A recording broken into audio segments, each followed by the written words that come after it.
All right. Checking in at number 15 of the top 25 Vols of the last 40 years is Cozy Coleman. Cozy Coleman was an offensive lineman that played between the years 1997 to 1999. He was a 1999 first-team All-American. He was also a 1998 and 1999 first-team All-SEC selection. He was he was on the SEC All Freshman team in 1997, where he started 10 games in his freshman year. Some of Tennessee's better teams that ever played between 1997 to 1999. Tennessee won the SEC championship in back-to-back years in 97 and 98, and that was all due to a big part of Cozy Coleman opening up those holes for Jamal Lewis, Travis Henry, Travis Stephens. A ton of that success is due to him. And honestly, in my opinion, he was the best offensive lineman of the last 40 years. He's the highest-ranked offensive lineman I have on this list. Cozy Coleman, obviously by the accolades, showed him that people respected him and that he was a great, great ball player. And the first play that comes to my mind with Cozy Coleman was he was leading the way for Travis Henry when we completed the comeback against Arkansas in 1998. The Stoner stumbled and fumbled. We took the ball, gave the ball to Travis Henry, and behind that offensive line, led by like Chad Clifton and Cozy Coleman, etc., went right down that field and scored a touchdown, and we went on to win the national championship. So, Cozy Coleman, number 15 on this list. Grayson joins him in the backfield this time. Henry up and over. Touchdown, Tennessee!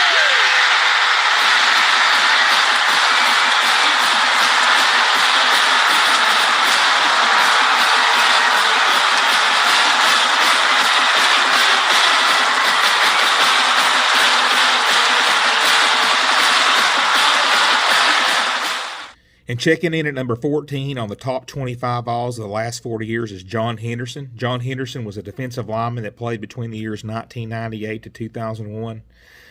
John Henderson had just gaudy numbers in his junior and senior year, which were in 2000 and 2001. In the year 2000 was his best year, where he recorded 71 tackles. 21 of those tackles were for loss, and he had 12 sacks as an interior defensive lineman. In that year, he won the Outland Trophy, which goes to college football's top interior lineman. He was a first-team All-American in 2000 and 2001. He ended his career with 165 tackles and 20 and a half sacks in his career. So John Henderson was just a menace to offenses. He caused teams trouble in whatever he did, and they had to know where he was lined up at all times. And I'm going to post a clip here from 2000 when Tennessee went down to South Carolina and he took the quarterback's head off. And there's just so many moments. John Henderson, he helped us win so many ball games. And in my opinion, he is the best defensive lineman interior defensive lineman that Tennessee has definitely had in the last 40 years. So number 14 on this list, John Henderson. See up there, but they've played 8 guys already in the offensive line. Yeah, we've seen a lot of Shane Hall and Larrell Johnson. Teddy goes down hard at the 27-yard line. Big John Henderson with another sack. That's 2 today. He's got 12 in his career and 8 this season. Boy, this is a smasher.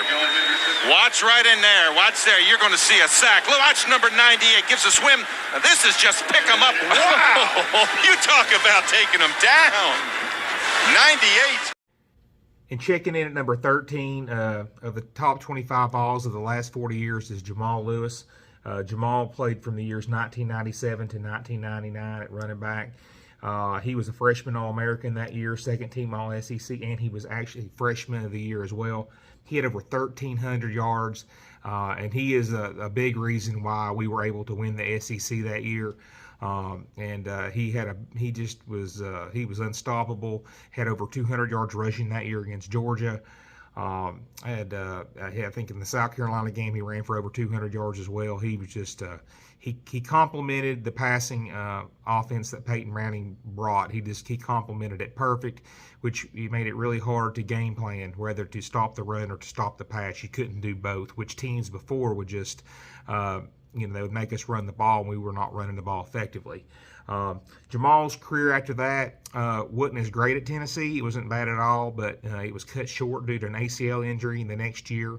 And then his junior year, he ran for over 800 yards, and then he declared for the draft. But Jamal Lewis, he still ended his career with over 3,000 all-purpose yards. And obviously all the things that he did in the NFL as an all-pro, first-team all-pro. And he was also Offensive Player of the Year in 2003 for the Baltimore Ravens. So Jamal Lewis, great running back. Would have had better numbers if he wouldn't have got injured. But still, he's high up there on the list of the greatest Vols that have played in the last 40 years. On third down conversion. Big play here.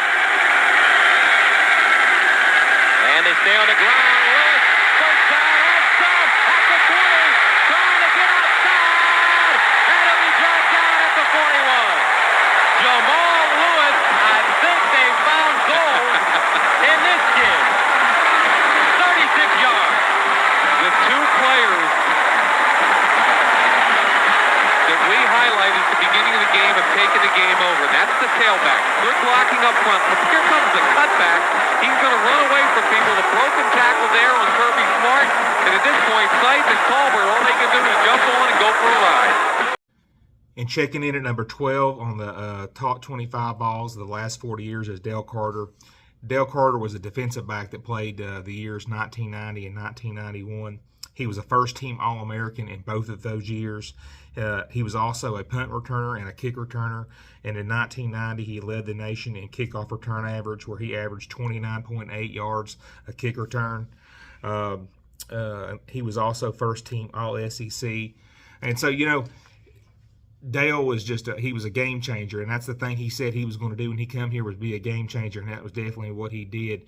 You couldn't throw to his side of the football field, and he was also electric in the return game. And one of the things that pops out in my mind of Dale Carter is the return he had against Florida in 1990 that blew that game wide open after halftime.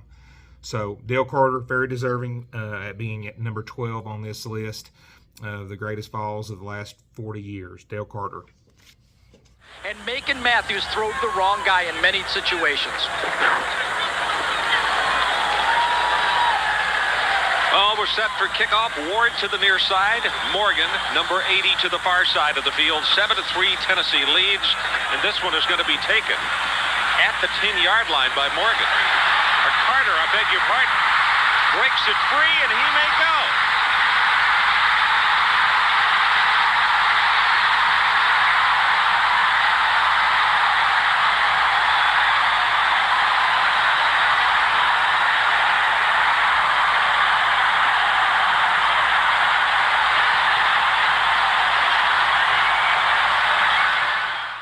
And checking in at number 11 of the top 25 Vols of the last 40 years is Tim McGee. Tim McGee played between the years of 1982 to 1985.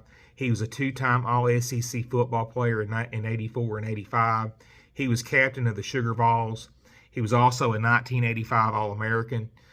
He had over 800 yards receiving in 84 and 947 yards in 85, which led the SEC.